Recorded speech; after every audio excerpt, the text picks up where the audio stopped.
하나님께서는 한 사람을 세우실 때에 개인으로만 부르시지 않으시고 나라와 공동체를 위하는 지도자이자 리더로 부르십니다. 성경에 나오는 모든 사람의 일생이 그랬습니다. 개인으로 부름받아 삶을 살아가지만 이들은 모두 교회를 위하여 자신의 삶을 드리고 헌신하였습니다. 우리가 잘 알고 있는 모세, 그는 하나님으로부터 구원을 얻을 때 강가에서 건짐받은 개인으로 부름받았지만 결국 하나님께서 맡기신 이스라엘 백성들을 홍해에서부터 건지는 역할을 감당한 공동체의 지도자가 되었습니다. 특별히 그가 주님께 드린 기도는 개인의 기도에서 공동체를 향하는 기도로 점점 바뀌어 갔습니다. 모세가 여호와께로 다시 나와 여짜오되 슬프도소이다. 이 백성이 자기들을 위하여 금신을 만들었으니 큰 죄를 범하였나이다. 그러나 이제 그들의 죄를 사하시옵소서. 그렇지 아니하시오면 원하건대 주께서 기록하신 책에서 내 이름을 지워버려 주옵소서. 모세의 뒤를 이은 여호수아 역시 자신의 부르심 앞에는 늘 두려움을 가졌지만 그가 전쟁 중에 공동체를 위하는 자리에 있게 될 때는 누구보다 담대하게 하나님 앞에서 공동체를 중보하는 자였습니다. 하나님은 공동체를 향한 그의 기도를 통해 늘 일하셨습니다. 여호와께서 사람의 목소리를 들으신 이 같은 날은 전에도 없었고 후에도 없었나니 이는 여호와께서 이스라엘을 위하여 싸우셨음이니라. 이 밖에 여러 믿음의 선배들이 개인으로 부름을 받았으나 하나님께서는 그들의 공동체를 위하여 살도록 부르셨습니다. 베드로, 요한, 삭개오, 수많은 믿음의 선진들이 그랬습니다. 하나님께서는 그들의 삶을 사용하셔서 교회를 구하시고 또 지키셨습니다. 히브리서 기자의 고백처럼 우리 앞에 수많은 증인들이 있으니 이제는 우리 차례입니다. 여러분은 교회의 주체이신가요? 아니면 방관자이신가요? 우리는 더 이상 누구의 탓으로 돌리는 자리에 있어서는 안 됩니다. 우리를 부르신 하나님 앞에서 우리는 누구보다 교회를 위하고 교회를 생각하는 사람으로 서야겠습니다. 바라기는 오늘 느헤미야를 통해 우리의 삶을 깨치기를 원합니다. 자기 자신을 위해서만 신앙생활을 영위하고 지키는 사람이 아니라 공동체를 위하여 여러분의 삶을 드리는 저와 여러분이 되시기를 진심으로 소망합니다.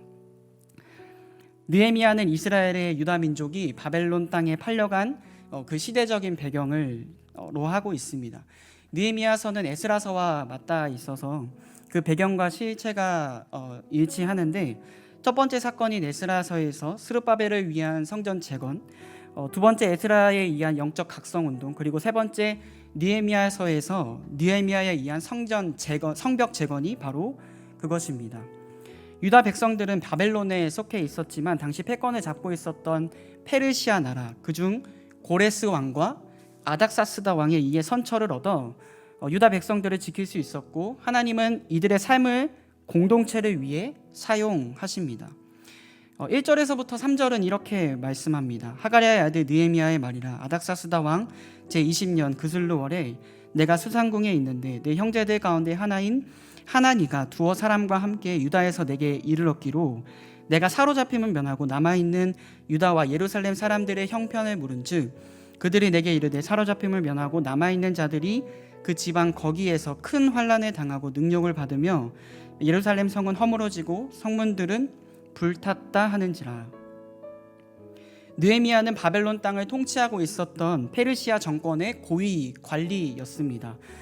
그는 유다에서 자신의 방문한 하나니로부터 동족들의 소식을 듣게 됩니다. 3절은 바벨론 땅으로 팔려가지 않고 유다 땅에 남아있는 유다 민족들에 대한 이야기인데 그곳 예루살렘 성과 성문들이 불에 탔다는 소식입니다. 느헤미야는 이 소식을 듣고 하나님 앞에 엎드려지죠. 4절입니다. 내가 이 말을 듣고 앉아서 울고 수일 동안 슬퍼하며 하늘의 하나님 앞에 금식하며 기도하여. 11절에 느헤미야는 이 하나님 앞에 4절에서 10절까지의 내용을 기도한 이후에 왕의 가장 측근의 자리에 있는 술 맡은 관원장이 됩니다. 왕의 음료를 마시기 전에 가장 먼저 시음을 하는 조선시대로 말할 것 같으면 기미상궁 정도로 생각하면 좋겠습니다. 느헤미야는 자신의 민족을 구하기 위해 간절히 구했고 그 기도는 하나님의 도구로 쓰임받는 자리에 있게 하였습니다. 여러분, 우리는 하나님의 자녀로 부름받고 이 세상을 계속해서 살아갑니다. 바로 천국에 가지 않고 말이죠. 세상 속에서 여러 가지 직업을 가지고 이 세상을 살아가는 이유가 무엇일까요? 바로 하나님의 일을 하기 위함입니다. 느헤미야가 하나님의 도구로 쓰임받기 위해 왕의 가장 측근에 있었던 것처럼 말입니다. 이런 느헤미야의 개괄적인 내용과 그의 삶을 통해 우리가 바라보아야 할 것은 하나님은 저와 여러분의 삶을 하나님의 나라를 위해 사용하기를 원하신다는 사실입니다. 저와 같은 사역자들 뿐만 아니라 이 설교를 듣고 계시는 우리 모두를 말입니다. 이것은 우리가 가장 기초적이지만 가장 잊어먹기 쉬운 진리입니다. 저와 여러분을 하나님의 나라를 위해서 그곳으로 보내셨다는 사실을 말이죠. 저와 여러분의 시민권이 늘 하늘에 있다는 사실을 여러분 기억하시고, 우리의 본향이 하늘나라라는 사실을 늘 기억하시고, 그러나 우리가 이 땅에서 살아가는 그 이유와 목적이 하나님과 그의 나라, 교회와 그의 공동체를 위해 쓰임받기 위함임을 늘 기억하시기를 진심으로 소망합니다. 하나님은 느헤미야를 그렇게 부르셨습니다. 그곳에서 그 역할을 감당하기 위해서 말이죠. 여러분의 삶 속에서 하나님의 뜻이 발견되지 않는다고 내가 왜 이 자리에 있는지 모르겠다고 좌절하실 이유가 전혀 없습니다. 그냥 몸담고 있는 곳에서 열심히 돈만 벌고 살면 되는 거 아니냐고 말할 수 있겠지만, 여러분이 어떤 역할을 하고 어떤 위치에 있는지, 그리고 오늘 하루 내가 어떤 일을 해야 느헤미야처럼 하나님 앞에서 기뻐하시는 삶을 살아갈 수 있을지 명확히 하기 위해서는 하나님 앞에 엎드려야 합니다. 느헤미야는 기도했습니다. 그래서 하나님과 민족들 앞에서 자신의 사명을 발견하고 그렇게 살아냈습니다. 혹시 지금 여러분 여러 가지 상황과 또 현실로 여러분의 삶이 혹시 무기력하시다면 이 무기력한 이유를 점검해 보시기를 바랍니다. 그리스도인들은 늘 상황과 현실 때문이 아니라 하나님께서 주신 비전을 잃어버렸을 때 무기력해집니다. 잠언 29장의 말씀처럼 묵시가 없으면 백성이 방자히 행한다라고 기록하고 있습니다.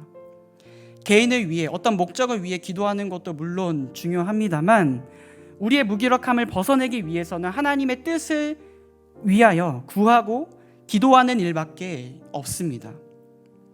잘 생각해 봅시다. 하나님께서는 바벨론 땅에 팔려간 이스라엘 백성들을 향해서도 계속해서 일하셨습니다. 하물며 이 코로나 시기이겠습니까?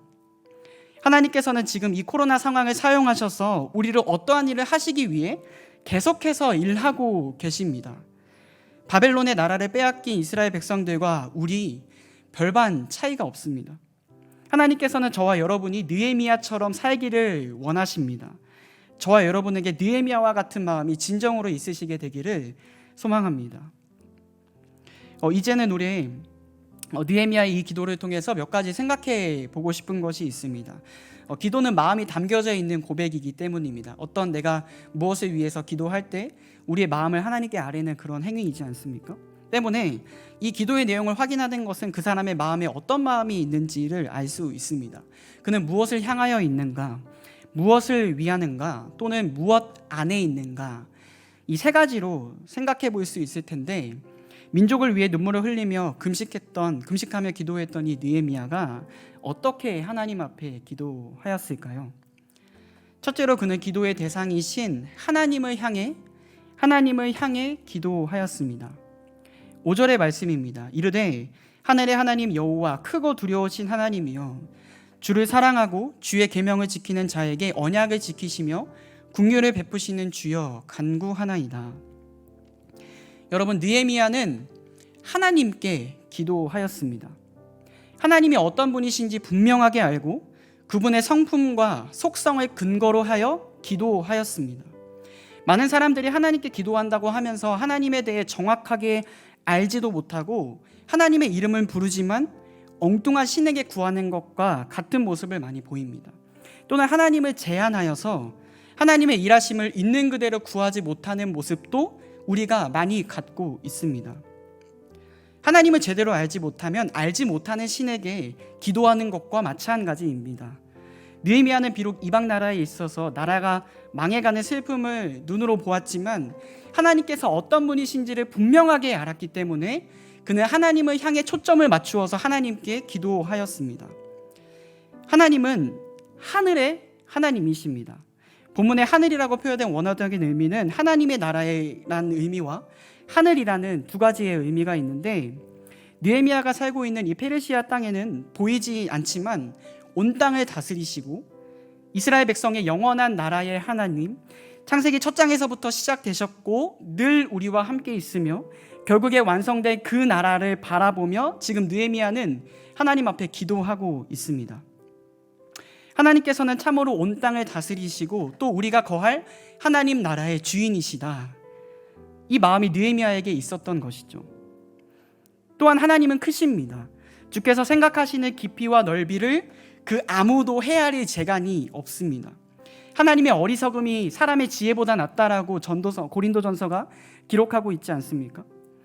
또 시편의 여러 기자들이 하나님의 크심을 노래할 때 땅의 기초와 하늘의 별과 사람의 형질을 다 아시는 것처럼 전능하신 하나님께서 유다의 백성들의 하나님 되심을, 그의 위엄을 근거로 지금 그는 하나님 앞에 기도하고 있습니다. 또한 그는 가장 중요한 기도를 주 앞에 드립니다. 5절에 주를 사랑하고 주의 계명을 지키는 자들에게 언약을 지키신다라는 말씀인데, 이것이야말로 하나님의 속성을 근거로 기도하고 있는 것입니다. 하나님께서는 하나님의 약속을 반드시 지키시는 분이시기 때문입니다. 그는 옛적 모세에게 말씀하신 대로 하나님 앞에 기도하고 있습니다. 8절과 9절의 말씀입니다. 옛적에 주께서 주의 종 모세에게 명령하여 이르시되 만일 너희가 범죄하면 내가 너희를 여러 나라 가운데 흩을 것이요 만일 너희 내게로 돌아와 내 계명을 지켜 행하면 너희 쫓긴 자가 하늘 끝에 있을지라도 내가 거기서부터 그들을 모아 내 이름을 두려고 택한 곳에 돌아오게 하리라 하신 말씀을 이제 청하건대 기억하옵소서. 실제로 이스라엘 백성들이 지금 여러 곳에 흩어져 있는 상황이지 않습니까? 느헤미야가 지금 고백하고 있고 선포하고 있는 그 메시지 속에서 여러 나라 가운데 흩어져 있는 그 상황을 느헤미야는 간파하고 지금 하나님의 은혜를 구할 때임을 그는 깨달았습니다. 느헤미야는 하나님이 언약을 지키시는 분이라는 것을 분명히 알았기 때문에 세상 한가운데 있지만 그는 담대하게 이렇게 하나님께 기도할 수 있었습니다. 사랑하는 여러분, 여러분은 지금 하나님을 향하여 나아가고 계십니까? 혹시 여러분은 지금 하늘의 하나님이 아니라 엉뚱한 하나님을 섬기고 있는 것은 아닙니까? 여러분의 믿고 있는 분이 누구신지 정확하게 알지 못한다면 우리의 삶은 늘 힘이 없고 무기력합니다. 여러분은 지금 하늘의 하나님이라고 믿음으로 고백하고 계십니까? 그분께서 크시고 두려우신 분이시며 언약을 반드시 지키시는 분이라는 사실을 여러분의 삶 속에서 기억하고 계십니까? 여러분이 기도하고 있는 믿음의 대상은 무엇인가요? 여러분이 믿고 있는 믿음의 대상은 무엇인가요? 우리는 그리스도인으로 살아가지만 하나님의 말씀과 그분께서 어떤 분이신지를 명확하게 알지 못한다면 우리도 출애굽기의 여러 이스라엘 백성들처럼 금송아지를 만들며 살아가고 있는 것입니다. 많은 사람들이 하나님 때문에 상처를 얻게 되는 이유는 바로 자신이 하나님을 만들어버렸기 때문입니다. 내가 아는 하나님은 이렇지 않은데, 내가 아는 하나님은 이렇게 하셔야 되는 거 아닌가? 그렇지 않습니다. 때마다 예배하고 말씀을 읽어야 하는 가장 궁극적인 이유는 하나님 그 자체를 바르게 알기 위해서 함께 하나님 앞에 하나님의 말씀과 그분이 어떤 분이신지를 깨닫기 위해서 하나님의 말씀을 듣고 예배하는 것임을 여러분 기억하시기를 바랍니다. 여러분 늘 하나님을 향해 있으시기를 바랍니다. 우리가 믿고 있는 믿음의 대상이 세상 모든 만물보다 뛰어나실 뿐 아니라 이 세상을 운영하시는 창조주이시고 만왕의 왕이시고 주권자이시고 영원하신 만주의 주이십니다.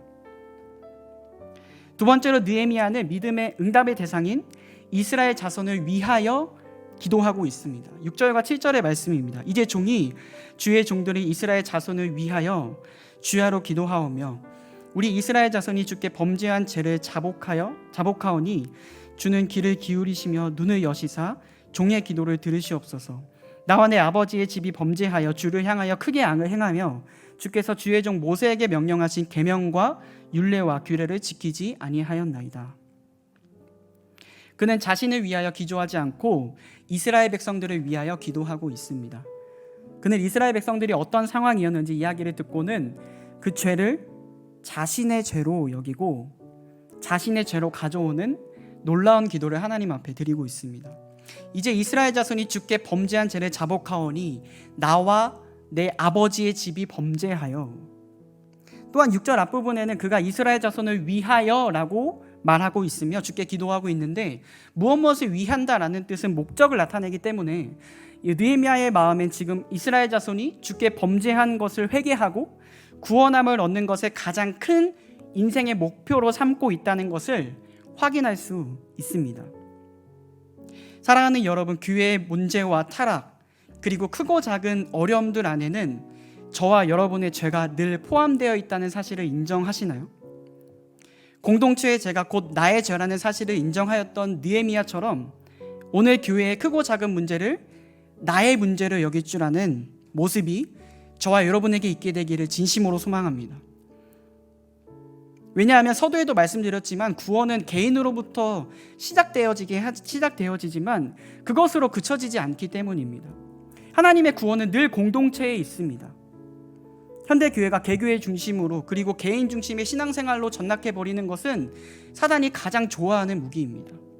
전도서에는 분명히 우리에게 가르쳐주고 있습니다. 한 사람이면 패하겠거니와 두 사람이면 맞설 수 있나니 세 겹줄은 쉽게 끊어지지 아니하느니라.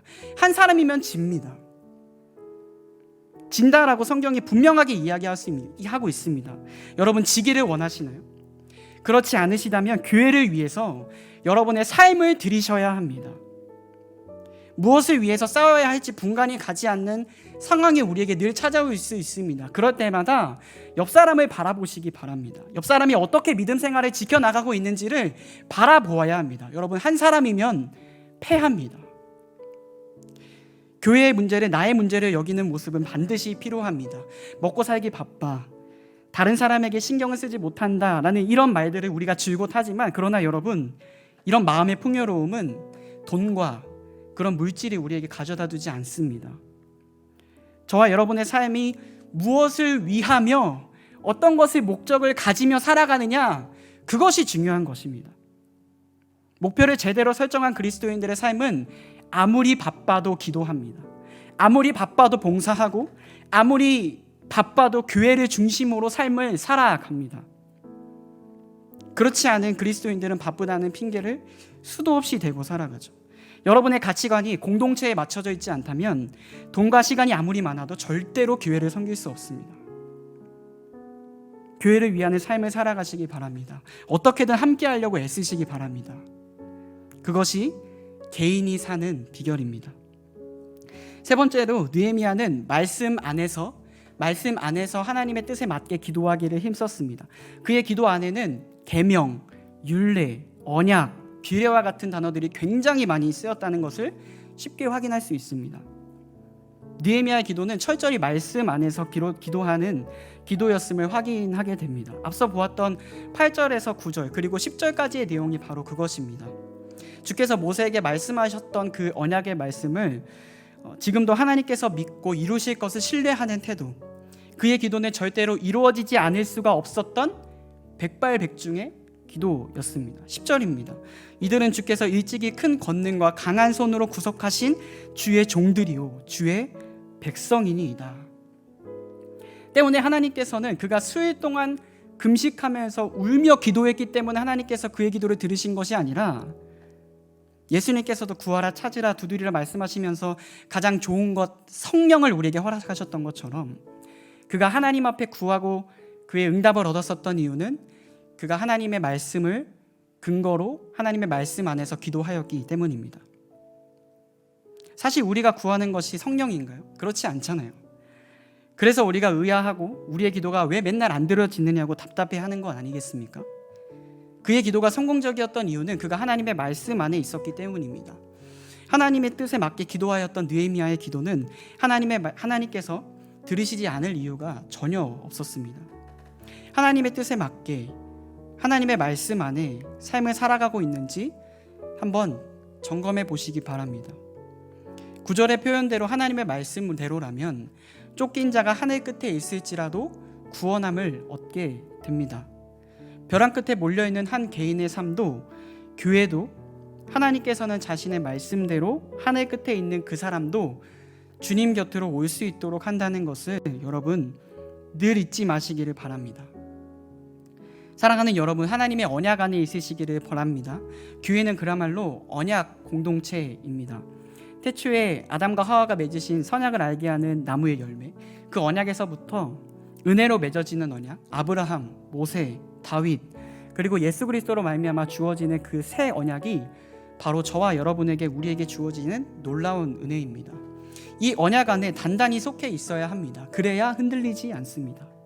심지어 죄악 가운데 있는 교회 공동체일지라도 우리에게 소망이 늘 있는 것은 하나님께서 변하지 않으시고 약속을 지키시기 때문입니다.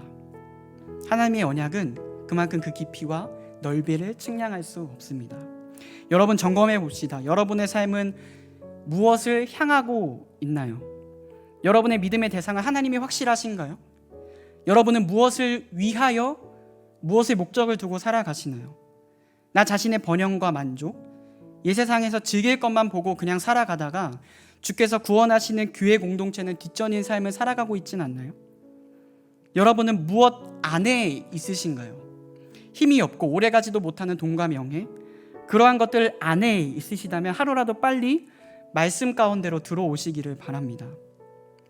여러분의 삶 속에서 느헤미야에게 있었던 이 세 가지의 하나님의 능력이 이렇게 살아 숨쉬는지를 점검해 보시기를 바랍니다.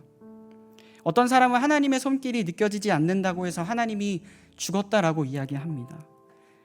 여러분, 영원히 사는 것이 없으면 우리의 믿음은 아무것도 안 되는 것입니다. 하나님께서 여전히 살아계시고 여러분은 하나님 앞에 그렇게 삶을 드리고 있기 때문에 저와 여러분이 느헤미야처럼 하나님의 살아계심을 누리기 위해서는 느헤미야 같은 인생으로 주 앞에 드려져야 한다는 사실입니다.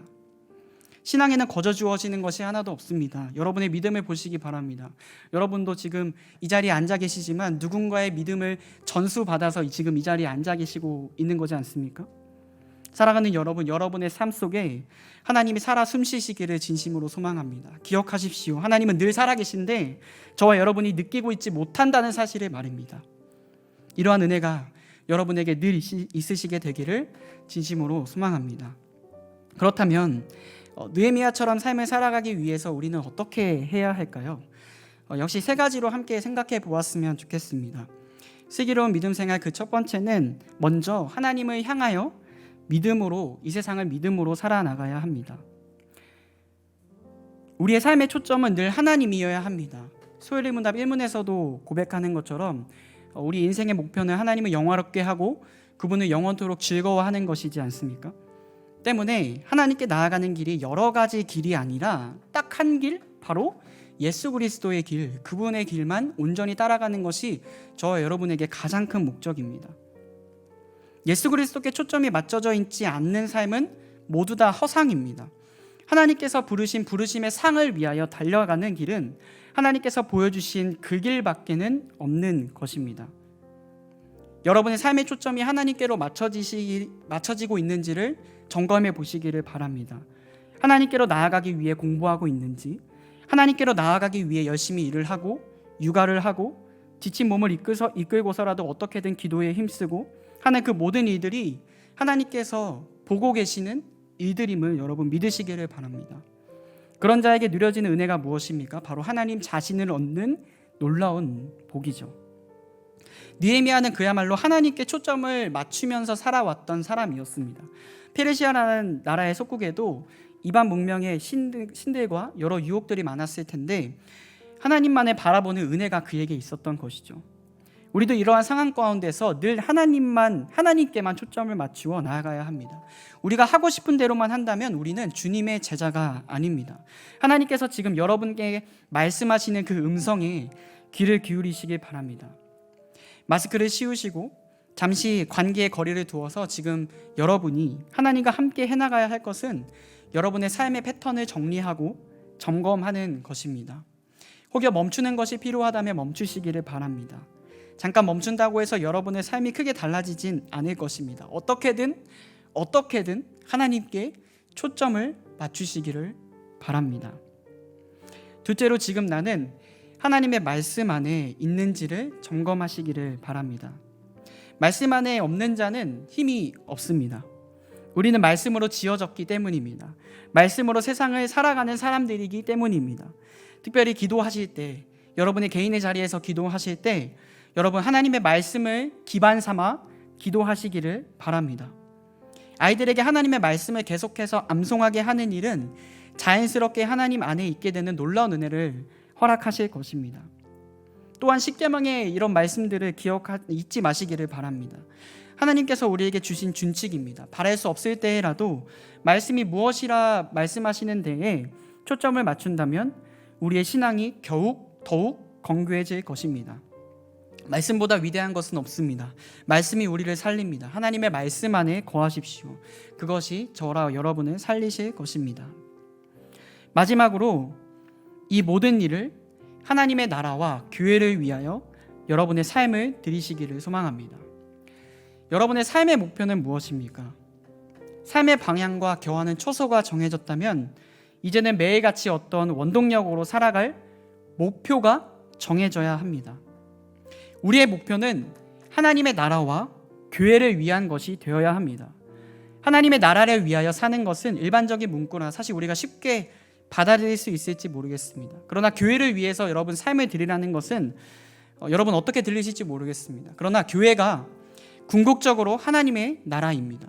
교회는 보여지는 것과 보여지지 않는, 그러니까 이전에도 있었고 앞으로도 있을 교회가 있습니다. 교회는 그야말로 사람들이 모인 공동체입니다. 때문에 교회를 위하는 일은 바로 하나님의 나라를 위하는 일이 될 것입니다.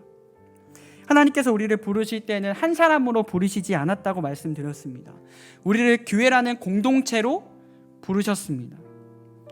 여러분 지금은 교회를 위해 정말로 눈물로 씨를 뿌려야 할 때입니다. 여러분이 교회이기 때문입니다. 교회는 건물이 아닙니다. 내 자신이 교회입니다. 내 자신이 하나님의 처소가 되는지, 지금 나와 함께 연결되어 있는 모든 지체들이 지금 바르게 삶을 살아가고 있는지 믿음으로 전가해야 합니다.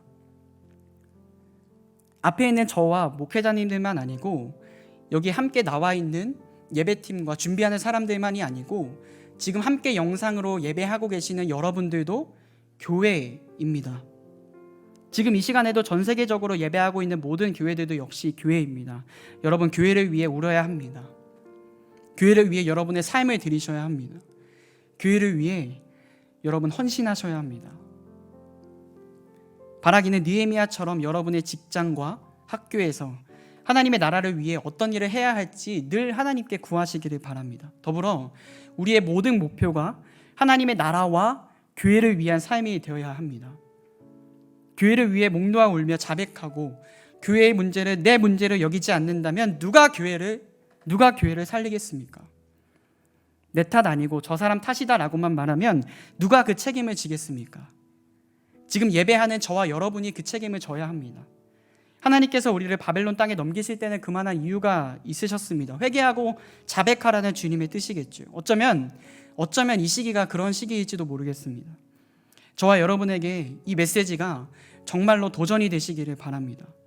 여러분을 위해서 살지 마시고 썩어져가는 것들을 위해서 살지 마시고 하나님의 나라와 교회를 위해서 사십시오.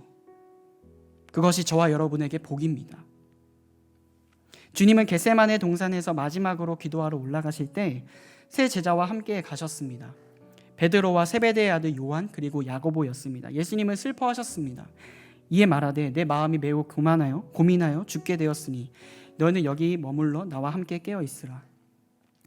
하나님께서는 느헤미야보다 유다 민족이 바벨론 땅에 팔려가고 그곳에서 종살이하는 것을 누구보다 아파하셨습니다. 주님께서는 지금도 주를 위해 삶을 드리는 믿음의 동력자들을 찾고 계십니다. 여러분 그 삶에 헌신하시기 바랍니다. 그 삶에 여러분의 삶을 드리시기 바랍니다. 그 삶이 가장 큰 가치가 있고 가장 큰 은혜가 있습니다. 썩어지는 것들에 여러분의 삶을 드리지 마시기 바랍니다. 교회를 위해서, 하나님의 나라를 위해서 여러분의 삶을 드리시기 바랍니다. 하나님을 향하고 하나님의 말씀 안에 거하며 하나님의 나라와 교회를 위해서 여러분의 삶을 드리십시오. 이 시대에 주님께서 찾으시는 느헤미야와 같은 우리 모두가 되시기를 진심으로 소망합니다.